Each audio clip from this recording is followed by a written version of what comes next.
بڑھاپا جو ماں باپ کو کمزور نہیں کرتا، بلکہ کیا ہوتا ہے، اولاد کا رویہ ماں باپ کو کمزور کرتا ہے۔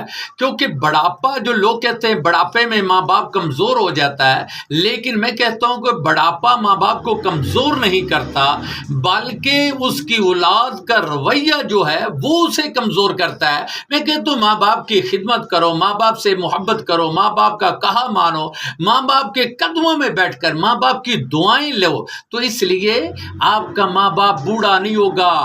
آپ کے دکھ نے، آپ کا رویے نے، آپ کے رویے نے ماں باپ کو بوڑھا کیا ہے، ماں باپ کو کمزور کیا ہے۔ اب دیکھیں، میں ایک مثال دے دیتا ہوں کہ بوڑھا جو کہتے ہیں عمر زیادہ ہو گئی ہے، عمر زیادہ ہونے کا کوئی مسئلہ نہیں ہے، لیکن تندرستی ہونی بہت ضروری ہے۔ عمر 100 سال بھی ہو جائے، لیکن تندرستی ہونی ضروری ہے، تندرست ہونا ضروری ہے، صحت مند ہونا ضروری ہے۔